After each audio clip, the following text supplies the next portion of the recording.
Hello friends, welcome to our YouTube channel bay on science. जिन लोगों ने अभी तक इस चैनल को सब्सक्राइब नहीं किया है, कृपया कर इस चैनल को सब्सक्राइब कर लें, बेल आइकन को प्रेस करें ताकि हमारे वीडियो के अपडेट्स आपको समय समय पर मिलते रहें। जैसा कि दोस्तों आप लोग देख रहे हैं, ये ज्योग्राफी का बुक है, इकाई 2 है, जिसका चैप्टर का नाम है प्राकृतिक आपदा एवं प्रबंधन, बाढ़ और सुखाड़। तो आज हम लोग इसके क्वेश्चन एंड आंसर की बात करने वाले हैं, जिसमें वस्तुनिष्ठ प्रश्न, लघु उत्तरीय प्रश्न, दीर्घ उत्तरीय प्रश्न तथा ऑब्जेक्टिव प्रश्न भी कुछ अलग से दिए जाएंगे। तो आज हम लोग सबको कवर करने वाले हैं फ्रेंड्स। तो जल्दी से जल्दी चैनल को सब्सक्राइब कर ले, लाइक करें, कमेंट में लिखें हमारे वीडियोज आपके कैसे लगते हैं। ठीक है, स्टार्ट करते हैं हम लोग। ये अभ्यास है, वस्तुनिष्ठ प्रश्न है। फर्स्ट क्वेश्चन कह रहा है, नदियों में बाढ़ आने का प्रमुख कारण क्या है? क है जल की अधिकता, ख नदी की तली में अवसाद की जमाव, ग वर्षा का अधिकता। तो जो नदियों में बाढ़ जो आता है उसका प्रमुख कारण वर्षा का अधिकता कहलाता है। तो ग हो जाएगा राइट आंसर। चलते हैं सेकेंड क्वेश्चन पे। बिहार का कौन सा क्षेत्र बाढ़ग्रस्त क्षेत्र है? क है पूर्वी बिहार, ख है दक्षिणी बिहार, ग है पश्चिमी बिहार और घ है उत्तरी बिहार।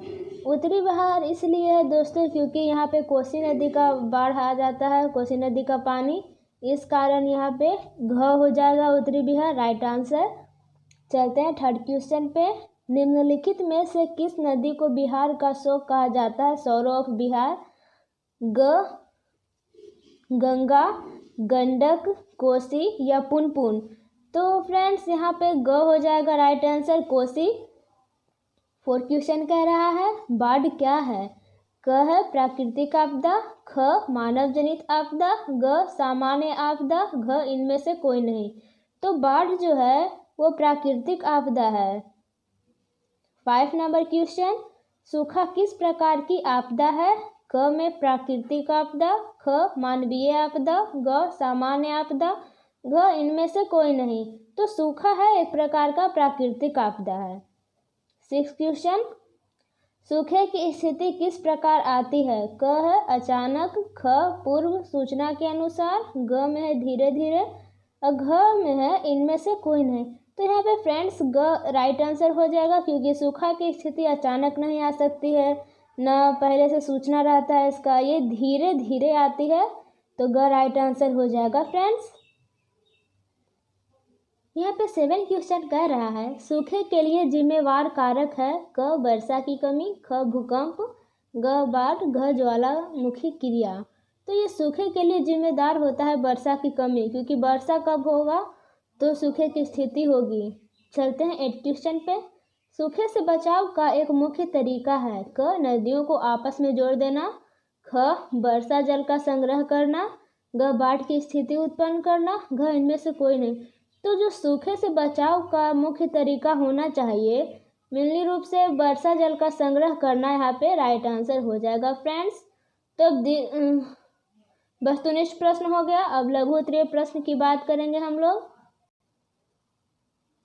जैसा कि आप लोग देख रहे हैं, यहाँ पे लघु उत्तरीय प्रश्न का प्रश्न और उत्तर है। क्वेश्चन नंबर फर्स्ट है, बाढ़ कैसे आती है स्पष्ट करें। तो यहाँ मैंने स्पष्ट कर चुका है, चूँकि हम जानते हैं कि जब मानसूनी वर्षा अत्यधिक होती है तो नदियों के जल स्तर में उफान आ जाता है और इस कारण बाढ़ की स्थिति उत्पन्न होती है। चलते हैं सेकेंड क्वेश्चन पे। बाढ़ से होने वाली हानियों की चर्चा करें। यहाँ पर आंसर है, बाढ़ से मानवीय जनजीवन एवं जान माल की काफ़ी मात्रा में क्षति होती है। जैसे कई लोग बेघर हो जाते हैं, किसानों का फसल बर्बाद हो जाता है और इससे महामारी जैसी समस्याएं उत्पन्न होती है। लोगों को भूखे रहकर ही अपना जीवन व्यतीत करना पड़ता है इत्यादि। अब चलते हैं थर्ड क्वेश्चन पे। बाढ़ से सुरक्षा हेतु अपनाई जाने वाली सावधानियों को लिखें। यहाँ पर हमने आंसर दे दिए हैं। बाढ़ से सुरक्षा हेतु अपनाई जाने वाली सावधानियाँ यह है कि बाढ़ ग्रसित क्षेत्र के लोगों को तैराकी होने का प्रशिक्षण देना चाहिए। एवं सभी गांव के पंचायत और विद्यालयों में स्विमिंग जैकेट की व्यवस्था की जानी चाहिए ताकि अधिक से अधिक लोग तैरते हुए बाहर निकल सकें तथा बाढ़ की स्थिति में गांव वाले गांव के ऊंचे भवनों पर एकत्रित होना चाहिए तथा महामारी फैलने की स्थिति में गर्म जल, चीनी और नमक का घोल पिलाना चाहिए। चलते हैं फोर्थ क्वेश्चन पे। फोर्थ क्वेश्चन है यहाँ पे दोस्तों, बाढ़ नियंत्रण के लिए उपाय बताएं। इसका आंसर, बाढ़ के नियंत्रण हेतु उपाय यह है कि ऐसे इमारतों या भवनों का निर्माण जो कम लागत की हो, इसमें रसायन मिश्रित कच्चे मालों का प्रयोग हो जिससे बाढ़ के बावजूद मकान बर्बाद नहीं हो सके। प्रत्येक ग्राम पंचायत में बाढ़ के पूर्व ही पर्याप्त पंप सेट की व्यवस्था होनी चाहिए। मकानों की नींव तथा दीवार सीमेंट और कंक्रीट की होनी चाहिए। स्तंभ यानी पिलर आधारित मकान होनी चाहिए और स्तंभ की गहराई काफ़ी होनी चाहिए। चलते हैं क्वेश्चन नंबर 5 पे। सूखे की स्थिति को परिभाषित करें। तो यहाँ पे डिफिनेशन का आंसर हम दे दिए हैं। जब वर्षा ऋतु में आसमान से बादल गायब होकर उसके जगह पर तेज धूप निकल जाती है, जिस समय वर्षा होनी चाहिए उस समय पानी की किल्लत हो जाने की स्थिति को ही सूखे की स्थिति कहते हैं। चलते हैं क्वेश्चन नंबर 6 पे।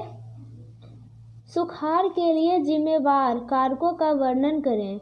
इसका आंसर है, सुखाड़ के लिए जिम्मेवार कारकों का वर्णन हम निम्न रूप से करते हैं। जैसा कि हम जानते हैं कि वर्षा की भारी कमी के कारण सुखाड़ की स्थिति उत्पन्न हो जाती है। इससे आम लोगों के सामने 3 बड़ी समस्याएं होती है, जिनमें प्रथम यह है कि फसल न लगने से खाद्यान्नों की कमी होने लगती है, द्वितीय में पेयजल की कमी होती है और तृतीय में मवेशियों के लिए चारे की कमी होती है। क्वेश्चन नंबर 7 है, सुखाड़ से बचाव के तरीकों उल्लेख करें। इसका आंसर है, सुखाड़ से बचाव के तरीकों का उल्लेख अग्रलिखित किया जा रहा है। आगे है, जब वर्षा न हो तो उस समय सुखाड़ की स्थिति आती है, अतः सुखाड़ से बचते हुए सामूहिक तौर पर गांवों में तालाब की व्यवस्था होनी चाहिए एवं इसके अलावे भी और होनी चाहिए, जैसे नहर, पाइन और आहर कुएं के निर्माण से भूमिगत जल का उपयोग होता है, अतः ये सब आवश्यक है सूखे को दूर करने में। तो फ्रेंड्स, अब ये लघु उत्तरीय प्रश्न समाप्त हो चुका है। अब दीर्घ उत्तरीय प्रश्न भी हम लोग आज कवर ही कर लेंगे। जैसा कि यहाँ पे आप लोगों को दीर्घ उत्तरीय प्रश्न दिख रहा है और इसका आंसर भी, तो हम स्टार्ट करते हैं। पहला क्वेश्चन, बिहार में बाढ़ की स्थिति का वर्णन करें। इसका आंसर हम दिए हुए हैं। बिहार में बाढ़ की स्थिति तब आती है जब कोसी नदी का जल स्तर में वृद्धि हो जाता है एवं इससे बिहार वासियों को काफ़ी मात्रा में जान माल की क्षति होती है। बिहार का उत्तरी भाग में यह ज़्यादा देखने को मिलता है। कई सारे लोग बेघर हो जाते हैं, भारी संख्या में लोगों की मृत्यु हो जाती है एवं फसलों में बाढ़ आने के कारण वहां खाद्यान्न में कमी आ जाती है, जिससे भूखमरी की समस्या देखने को मिलता है। जैसा कि हम जानते हैं कि वर्ष 2008 में समाचार पत्रों, टेलीविज़न तथा रेडियो में दिखाया गया था कि कोसी नदी की बाढ़ ने लोगों को दहला कर रख दिया था। कोसी नदी की धारा ही बदल गई थी। बिहार के लोगों के लिए यह एक तरह से वरदान भी है और अभिशाप भी। बिहार के लोगों के लिए यह कोई नई घटना नहीं है, क्योंकि कोसी की इसी विनाशशीलता के कारण इसे बिहार का सब सौरों और बिहार भी कहा जाता है। इससे यह पता चलता है कि बिहार में बाढ़ की स्थिति बहुत ही खराब साबित होता है। चलिए, दीर्घ उत्तरीय का सेकेंड क्वेश्चन कह रहा है, बाढ़ के कारणों एवं इसकी सुरक्षा संबंधी उपायों का विस्तृत वर्णन करें। तो मैंने यहाँ पे विस्तार से वर्णन कर चुका है। उत्तर है बाढ़ के कारण मुख्यतः तब आती है जब मानसूनी वर्षा अत्यधिक होती है तो नदियों के जल स्तर में उफान आ जाता है और बाढ़ की स्थिति उत्पन्न हो जाती है। इसकी सुरक्षा संबंधी उपायों का विस्तृत वर्णन निम्न किए हैं। ऐसे इमारतों भवनों का निर्माण जो कम लागत की हो, इसमें रसायन मिश्रित कच्चे मालों का प्रयोग हो जिससे बाढ़ के बावजूद मकान बर्बाद नहीं हो सके। दूसरा, आम लोगों को मकान बनाने के पूर्व यह जानकारी देना कि मकानों का निर्माण पूर्णतः नदी के किनारे तथा नदी के संकरी ढालों पर नहीं करना चाहिए। ऐसे जगहों पर मकान की दूरी कम से कम 250 मीटर की दूरी पर होनी चाहिए। बाढ़ के बाद जल निकलने की तत्कालिक व्यवस्था होनी चाहिए। इस कार्य में ग्राम पंचायतों की अहम भूमिका हो सकती है। वस्तुतः प्रत्येक ग्राम पंचायत में बाढ़ के पूर्व ही पर्याप्त पंप सेट की व्यवस्था होनी चाहिए। मकानों की नींव तथा दीवार सीमेंट और कंक्रीट की होनी चाहिए। स्तंभ पिलर आधारित मकान होनी चाहिए और स्तंभ की गहराई काफ़ी होनी चाहिए। पूर्व सूचना का प्रबंधन। बाढ़ पूर्वानुमान के लिए सुदूर संवेदन सूचनाएं निश्चित रूप से एकत्रित की जानी चाहिए। इससे बाढ़ आने से पूर्व ही संभावित क्षेत्रों में सूचना तंत्र के माध्यम से सूचना दी जा सकती है। समय पर सूचना मिलने से विद्यालय बंद कर दिए जा सकते हैं। स्थानीय अस्पताल में डॉक्टर और दवाई की व्यवस्था की जा सकती है।